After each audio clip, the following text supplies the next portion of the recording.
Technology evangelist for us here at Rackspace. Welcome to Cloud Talk Live. I'm so glad that you guys are all here today.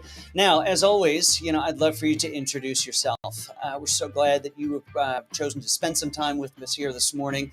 And, you've got the little comment section. I'd love to know who you are, love to know where you are. You're going to be delighted with my guest today and want to comment and get some questions in for her. But I'm going to save who that is for just a little bit. But if you've been watching LinkedIn, you know who it is. It's Vasu. She is here from Microsoft, and I can't wait to have our conversation.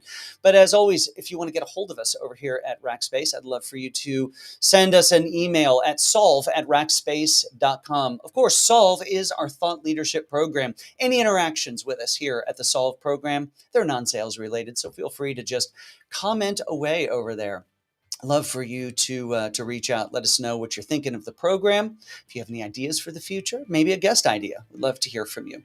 All right. With that, guys, reminder that you can always find all of the information about the program, our guest, the news articles, the updates from the providers over at rackspace.com/solve/116. This is episode 116. That's an awful lot of episodes, folks.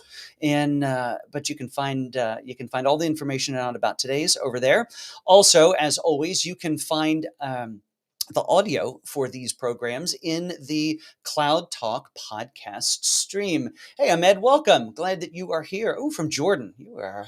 We don't oftentimes get folks from Jordan, but I'm glad you're here today. But you can find the audio in the podcast stream, and the podcast Cloud Talk can be found anywhere that podcasts are found. And this week's episode has Rick Gruenhagen. He's the CTO of Innovize, and they have gone through an amazing transformation over the past several years, going from client, server, and desktop applications to completely cloud native. And Innovize and Rick and I talk about that whole transformation.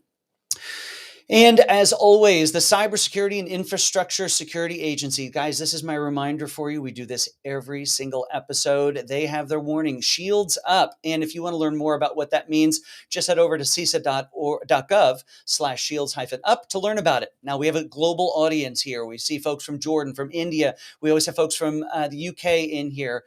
Don't be afraid of the fact this is a U.S. government website. This is just information for you to have there. How can you help protect yourselves and your organizations to be more prepared against cyber attacks? It's a heightened time for that right now. So let's be prepared, folks. You know who is interested in all things security? My new best friend, Vasu Jakkal. Now, Vasu is a corporate vice president over at Microsoft, and she oversees all things as it relates to security and compliance and identity and privacy. Such simple little things to worry about. Isn't that right, Vasu? I'm sure your day is lackluster and boring. So welcome to the program, Vasu. It's so great to be here with you, Jeff, and thank you for the warm welcome. And hello to everyone. I see Vishal and Ahmad and Dinesh and Michael and let's see, Bridraj and Mauricia from Chile. Wow. And Chile. So isn't that amazing? welcome. It is quite the global audience here at Cloud Talk. It is. It's so fun. It's going to be such a fun conversation. And shields up for certain. Pay attention to the CISA warnings. It's an interesting time in our world where the very fabric of trust is being challenged, and it's our responsibilities as defenders to come together. So thrilled to be here, and let's get into it, Jeff. That's right. Hey, you just used the word, you defined yourselves as defenders. And in preparation for today, I watched lots of the videos that you've got out there. And I love the fact that you keep referring to yourself and your team and everybody involved in this as defenders. Why don't you define really what we're talking about there? Yeah, it's a great question. And I do think the word defender is really important because if I look at what's happening around the world, it's a pretty asymmetric battle that we're fighting. And, there's a thriving economy of threat actors and threats. Yeah. And so if I classify that as bad people trying to do bad things, yeah. I look at the other side and I call us all defenders. It's all the community that comes together who's fighting cyber attacks in their own way. Sometimes it requires being in the front lines in the trenches like an analyst. Sometimes it requires great engineering code. Sometimes it requires a conversation like that, like what we're having. And whether it's art or science or anything in between, we need all kinds of skill sets and all kinds of diversity for cybersecurity. So those are the people, those are the techniques I call defense and defenders. I love it. Now, you said in your past 30 seconds of comments, I've got about 30 hours of questions for you, but we have just a shorter program. And I want to pick a few words apart that you use. One was the fact that the ability to be a defender and the need for us to have defenders is one that is best served when diversity is a part of the picture. Let's unpack that a little bit and how that helps us to help make the world a little safer place. Yeah, it's one of my favorite questions and subjects to tackle. So thank you for that. You know, if I look around the world right now, Jeff, it's a pretty intense cyber situation. And you talked about it. We set shields up. Let me share some stats and then I'll get to why diversity really matters, right? There's 579 attacks that are happening per second, per second. So that's translating to billions of dollars, billions of attacks and trillions of dollars of economic impact. We've seen an increase of 150% ransomware, 667% in phishing. And even Microsoft technologies have blocked billions of attacks. So you look around the world and you're seeing attacks come from everywhere, from every place, from of every type. So attackers are reflecting the diversity of the world that exists. And the defenders need to reflect the same diversity so that we can stay one step ahead. And cyber very much is a cat and mouse game. I mean, these attackers are smart and defenders have to be smarter. But if we do not represent the whole world, whether it's genders or countries or ethnicities or skill sets or backgrounds, how exactly are we going to fight the defenders and meet them? And that's why I think I'm such a big proponent of diversity, because we need cognitive diversity. We need to think about things that we may have not thought. We need all the Yes. bad ideas and all the good ideas to tackle it. And by the way, lastly, we need to create an inclusive environment, because if Mhm. we have diversity, but if we don't make people feel like they really belong, we're going to lose. And that's why diversity and inclusion matters. And security, after all, is a big team sport and it takes a village. It really does. It really does. Now, one of the things I wanted to talk about a little as well is, very often when a company is looking at a cloud provider and they're thinking about who they're going to use, they're a lot of times making a singular decision. But one of the things that I find, and I've been following and working with Microsoft for so long, that we talk about, we just talked this whole conversation about diversity and inclusion, but you take that to a technical level as well. You aren't a monolithic cloud that is focused solely on the Microsoft world. You're a cloud that thinks multi-cloud. Your tools span outside, almost it seems in some cases more than well, not more than inside, but yours, it's an equal opportunity environment, especially as it relates to the security tools. So let's talk a little bit about Microsoft's multi-cloud approach, especially as it relates to security. Absolutely. But I'm going to just take a pause because we talked about diversity and I'm watching your audience, and Yeah. we have people from Southern California and India and Mexico. I think I saw Costa Rica, Tanzania. Tanzania. I saw And Tanzania it's swing really by. like, I mean, like, I think I saw Peru as well in there. Like, this is diversity. So, That's right. kudos to you and the team for us just really reaching, because if we can have more defenders, our world is going to get better. And the more diversity we have, the better we are. So, I just wanted to Oh, really amen to honor that. and acknowledge and celebrate that. And thank you, everyone, for joining. And thank you for everything you do. All right. So, let's talk multi cloud. Yes. So you're very right. The philosophy of Microsoft security is attacks come from everywhere, and we need to protect our customers' digital estate across the board. Because if we do it in silos, then those silos create gaps, and where there are gaps, they are prime for exploitation. And that's what we're seeing attackers do. They're like targeting those seams. That's why we also believe in deep partnerships like the partnership we have with Rackspace. At the fundamental level of this, Microsoft security is all about multi-platform and multi-cloud, and it's about comprehensive end-to-end security. So let's start with comprehensive and what that means. We anchor on the basis that that we need to protect outside in. So whether it's cyber threats like ransomware or nation state or all of that. And we need to protect inside out, insider risk management, information protection. In fact, we made a really big announcement on information protection and data governance yesterday. So we need to protect both sides of this, and identity is that circumference as well as management. So Microsoft Security looks at security, compliance, identity management, and privacy Yep. as an interdependent whole. And as you can imagine, for that interdependent whole, you need to protect people across clouds. So we are very proud of the innovation that we've driven with our partners like you and your team, Jeff, on how do we protect multi-clouds. We've announced things like security posture and workload protection now for Google Cloud as well as Amazon Cloud. We also have endpoint or device protection on Android and iOS, and we'll continue to work from that because we have a singular mission, which Yeah. is to make our world a safer place. And to make our world a safer place, we have to protect people at where they are and offer them choices of how they want to live their lives and do their work. That's quite a mission to be on. Now, when I talked about the areas, at least as what you've listed on LinkedIn as the areas you're focused on at Microsoft, identity being one of those. And isn't that one of those areas that it spans everything, and it is at the heart and at the core of helping ensure that somebody is who they are, is doing what they're supposed to be doing, and tracking that. So what are some of the approaches as it relates to identity that Microsoft helps to defend? Yeah, identity for certain has become this battleground of security. And as Yeah. I'm speaking right now, the sun is shining brightly on my In and face. out of the clouds, that is okay. So I was like, sorry, Daniel, didn't expect that. But identity truly has become the battleground in security. We're seeing a lot of like brute force password attacks, billions of attacks really on the identity forefront. And it's important because as we launch into the future, whether it's the metaverse or more digitization, identity is going to be the fabric of trust. From an identity standpoint, what we focused on first is just get the foundations right. I mean, have your first line of defense. Things like multi-factor authentication. I know it sounds so simple for you and me. I know it sounds simple probably for everyone listening to this, but you'll be surprised at how many customers have not adopted multi-factor authentication. The last statistic I have is 17% of our customers have really adopted multi-factor authentication, and even that is up from single digits Mm. just over a year back. So while it may seem like progress, I mean, 83% have not adopted. So please do that. And I know sometimes it gets in the way of experience. That's why we have things like passwordless technology, which are helping ease that. But that first line of defense is important because we all have a complicated relationship with our passwords. I do for certain. So we need to solve that. The That's a second great way to say it, a complicated relationship with our passwords, AKA we hate them and we hate changing them. Exactly. I can't remember them.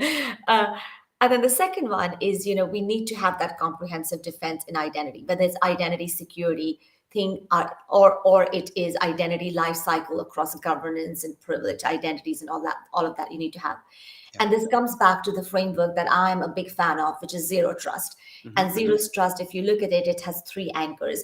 And the first one is around making sure that you verify explicitly. So things like conditional access, Yeah. where just don't take it for granted that someone, just because they are in your system, need are immune to attacks, or it's even right to give them permission. So having making sure you're verifying explicitly continuously with conditional access, making sure you grant least privileged access, so no more blanket access to everyone, and then making sure that you have the advanced toolkit that you need to protect people is going to be important. And identity needs to work in conjunction with device management and security as well as compliance to offer a robust protection.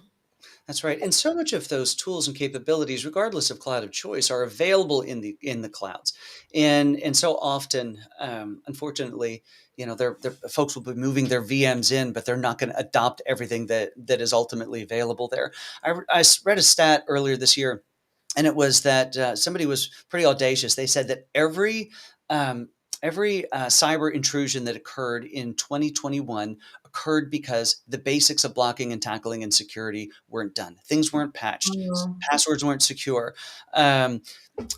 Machines were old. Firewalls weren't hardened. And it's those basic things. And it's actually one of the reasons why I say that a move out into the cloud, even if you're not going to get into the whole transformative aspect of it, puts you on a fabric of security that you couldn't dream of creating in your own data center. I love that you said that because it's so important. And you're so right. And we've seen that when patches need to happen, as you said, and you don't have control over that, as an example, and you don't even know what that server is that needs patching, it's super hard to get to it. Yeah. So that's why cloud really matters. And even going back to the identity conversation, when customers ask me, where should I start? I said, just start with a great cloud identity. Just Yeah. start there. And many customers, as we know, Jeff, are on this cloud transition journey anyways, but it's a journey, right? It takes time. And so offering them the right tools, making sure that we have security and we're thinking of security from the very beginning and building that in is going to be important for us. But great point on cloud, why cloud really matters and why cloud is more secure. Yeah. Hey, Orlando just makes the comment. He says, I still see people using Windows XP. Great for its day, not so much anymore. And with passwords like password 123. So if we go back to the beginning conversation where I had you define defender, part of being a defender, and I think it's everyone who touches a computer has got to have the posture of a defender.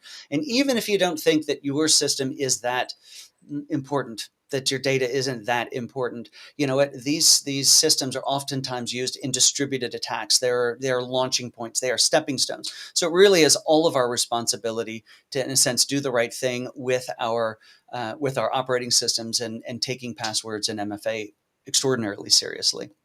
Yeah, and I'll add to that, right? It starts with us and it Hmm. starts with education of our families, of our communities, because the awareness of security, the good news, Jeff, is security now is a household name. Because Yes. you're watching what's happening in the world, you're watching Ukraine, you're watching all the attacks, and you're like, well, the cyber thing seems like a big deal. And I know when my mom and dad tell me, like, okay, now we finally understand that you're not a security guard and that Yeah. cybersecurity is something different. I think I've made a transition there.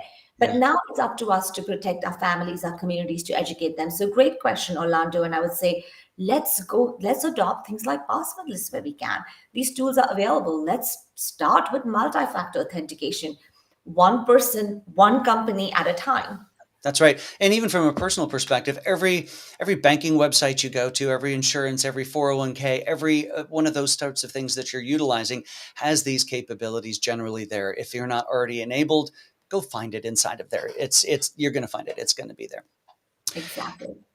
So one of the things you talk about a lot as well is as we think about, we have, I'll call us the citizen defender, the folks who don't make our living in it, but the folks who actually do make their living in it, some pretty serious skills gap. You've spoken about this at length and in the past. And in fact, I've heard the stat is that for every 2 jobs in security that are filled, there's another one that's not filled. How is Microsoft helping the world in raising the game as it relates to security professionals in the world? Because you've made some pretty significant moves in this space. Yeah, we did, and thank you for bringing that up. So I'll start with what we announced last year is we announced this initiative to train 250,000 people by 2025, which is it's a big one. And Brad Smith, our president, who is wonderful, and I partnered on how do we really raise that awareness and get people educated, and particularly partnering with community colleges to make Hmm. sure that we are driving that awareness and training across the board. The second thing we're doing is we are partnering with many organizations on training, diverse training as well. So organizations like Girl Security or Girl Scouts are two that come top of mind. We also work with our partner teams on that education. We want to start tackling awareness right and also like training right from the beginning, from middle school, high school, colleges. We need to use different techniques to educate. And then, a lot of people, Jeff, today learn differently. Like I we really do. live in a different world. They go to YouTube, they go to their own video channels, they're learning and they're gleaning insights. So we need to make great content available there in ways people can understand that. So we also launched a major skilling initiative to put more content on cyber education. So Okay. things like certifications, but also just if you're seeking information, we need to be able to train you. So across the board, whether it is the 250,000 people by 2025. And now we've expanded that to 24 countries, if I'm not mistaken, as well as making the basics available to a large community of people are some of the things we're doing at Microsoft. That's incredible. What an investment in the global community. A couple of maybe a last question or two. As I was preparing for today and spent a little time on your LinkedIn profile, and got down to your influencers, things that influence you, and I think this is going to lend into that. I look at your education and some amazing institutions, and you list them also as the influencing institutions, whether it's Stanford, whether it's University in Panay, or in Minnesota. But then you also list Khan Academy, which really stands apart. Now, when my kids were younger, my youngest very much utilized that. But I think that's an interesting juxtaposition, and I think really speaks to the fact that people learn in different ways and different times. They really do. And I love Khan Academy because, sometimes we're in this mode of, I have a question right now. I'm sure as we are talking, people have questions. What is this and what is that? Right. And you want that instant education. And I just think snackable videos and information on the internet is so valuable. So so that's definitely one of my favorite places to go. I do love the Khan Academy. My son's done some really interesting stuff through that, so it's quite a resource, available to everyone, of course. Also, you've been at Microsoft for a few years now, but you had listed inside of one of your, people who you were influenced by was, of course, Satya Nadella. How was it going from somebody who was your influencer to somebody who was your boss? It is absolutely wonderful. I mean, for all of you, I mean, you see Satya, and if you see Satya, he just has this amazing energy and leadership Really around him, does. and he's everything like that and a whole lot more. Yeah. And so it's just like a real honor and real privilege to be part of Microsoft, to be in the trenches every single day with this leadership team Hmm. and to learn from the best. And what I have the reason I came to Microsoft, Jeff, and the reason Satya inspires me so much is it's such a mission driven culture. And it's just to do good for humanity. It's keeping that at the center of what we do. It's using a growth mindset in every aspect, like really curiosity and learning. And every time pushing the boundaries of innovation in positive ways. So, when we say like our mission is to empower every single person and every organization in the world to do more, and how incredible is that? And being Amazing. a defender myself, I feel, well, to do that, we have to protect our world. So they feel safe because if I look at Maslow's hierarchy, Yeah. gosh, what a privilege for us to be in security, Jeff. Like, what Yeah. a What a privilege. great way to put it. Food, water, shelter, safety. It's like right there. And we get to be part of that. I think Amazing. it's incredible. So, yes, Satya inspires me every single day. He's just a kind, compassionate, and brilliant leader. And there are many others at Microsoft who inspire me every day because they are exactly like Satya. Yeah, it's an amazing team. I had the opportunity to meet him a few years ago and present to the leadership team there, and an incredible group. And it just seems to get better. Okay, last question for you before I let you get on with the rest of your day. So we are privileged and honored to have had some amazing women in tech here this year come on. And what I'd love to let each women participant be able to have a chance to speak back to is we get lots of communication from folks going, "Hey, I'm going to take this home and show it to my 12-year-old daughter, my 8-year-old daughter. Technology has an opportunity here." So I'd love for you to kind of speak to, in a sense, maybe speak to 12-year-old you or a 12-year-old, whoever it might be, to encourage them that this is a career that is achievable by absolutely anyone, but especially them. Oh, that's such a great question. Well, I'll tell all those incredible 12-year-olds out there. And this is what I would have told my 12-year-old self because that's what my mom told me. A, you can be whoever you want to be. Mhm. It's your choice. You have to decide. You have so much brilliance and so much talent and so many superpowers. And when you think of superpowers and you think of all those things you love, think security because it truly is made of the stuff that superheroes are made of. You get to defend the world. You get to bring your amazing skill set and superpower to it, whether it's art, a science, a philosophy, or anything you love. We need great videos and we need great storytelling and we need great engineering and we need great coding because security is going to take a village. And some of the brightest and best innovations and fun and creativity is going to happen here. And you know what we need to do more than anything else? We need to simplify it so everyone feels like they belong to it. Mm. So choose cybersecurity because I know it'll be a very meaningful journey for you. But more than that, be who you are meant to be and Mm. just unleash your own superpower. Vasu, that is amazing advice, and thank you so much for taking some time out of your day to visit with us here today, and everybody all around the world who tuned in to get to hear from you. Have an amazing day, and thanks again for being here. Oh, thank you, Jeff. Thank you. And thank you, Daniel, for all the work behind the scenes. Super grateful to be here. Congratulations on 116th episode. Can you believe it? That's a lot of episodes. It's amazing. And what a great crowd. So thank you to everyone who joined. It's just lovely to see the diversity and Go security. So That's one right. Go defender at a time. security. Thank you, Thanks so Jeff. much. Bye bye. All right, everyone. Boy, what an amazing interview. I think you're going to want to go back and rewatch that. Well, as mentioned before, of course, this is episode 116. You can find all of the information for it over at rackspace.com/solve/116. Guys, thought leadership. No one's selling to you there, but great information and great knowledge. So go check that out. Let's move on. That means we get into what's going on this week in the cloud. So with that, let's see what the news is. All right. So, first out of the gate is a really interesting article you want to get to your C-suite, and that is from the Cloud Security Alliance. Their paper offers executive management guidance on factors to consider when implementing serverless architecture. So, how do we do this in a secure way? How do we do this in an effective way? Great article. Go check it out. You can find it over, of course, rackspace.com/solve/116. Now, we're just talking about jobs with Vasu. What are the 5 most in-demand jobs today, according to a recent survey? Here's what they are. Ready for it? Virtualization engineer, cloud data engineer, cloud engineer, cloud security analyst. See, security is fitting into there. It's one of the most in-demand jobs. And then lastly, cloud automation engineer. These are the most common and in-demand jobs. Guys, there are so many jobs out there. If you're thinking cloud, you're thinking tech, this is where you're going to want to focus. All right. So with that, let's see what's new from our friends over across all of the clouds. We'll start, of course, with AWS. And new from AWS this week is they are introducing 35 new resource types in their CloudFormation registry. Now, of course, CloudFormation is how you, in a programmatic, automated way, deploy your goodness out into AWS. You find these tools and capabilities across all of the providers.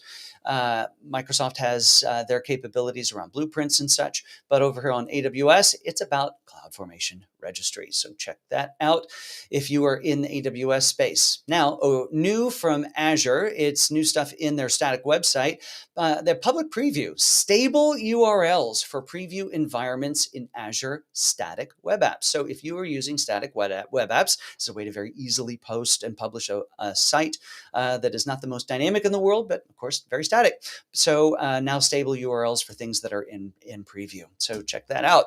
And then lastly, from over at our friends at Google, backend subnetting for internal HTTPS load balancers improves performance and stability. So, again, guys, some of these additions that we see coming from the cloud providers don't always have to do with some brand new feature. But what is so impressive about these guys, all of the providers, is that they continue to add new features on top of new features, either making them more capable, having a broader reach, or of course, making them more secure, making friends like Vasu much more happy.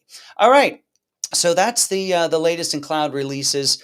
You can find all of the information out and links to those 3 releases over at rackspace.com/solve/116. Now, again, this is a thought leadership program that I don't really have anything to sell but new information, other than where I'm looking for more people to come and hang out with us over here at Rackspace. So I am here to sell you some Rackspace as an employment opportunity. So what is that job of the day where we've got here for you? Big data engineer. So we need a new big data engineer. Actually, we need a few of them over specifically in the AWS space. Now, in this role, you'll work directly with customers and our team to help enable innovation through continuous hands-on deployment across the technology stacks inside of AWS. So go check that out. You can find that information, of course, at 116 and a link to that job to learn more. Reminder, folks, that you can get the audio from this episode of our Cloud Talk Live. It's a lovely little video program, but also all of our podcast-only episodes. Again, Rick Grunhagen is the most recent one that we have this week. Well, folks, that is going to, I think, about do it for us here at Cloud Talk Live for this episode. I, of course, want to thank our sponsor, App Dynamics. Guys, if you have applications and those applications run on technology, you need some App Dynamics. Software observability. We did an episode on them yesterday. I'd encourage you to go watch that on YouTube or Twitter or LinkedIn. You'll still find it alive there. We show some screenshots and talk with a sales engineer about exactly how to implement this and the value of not just monitoring your applications, but especially when we're talking cloud native, how to do that in a safe, secure, in a way that actually pulls the needles out of the haystack that you didn't even know were there. All right, everybody. I hope you have an amazing week. We're back next week. This is Jeff DeVerter.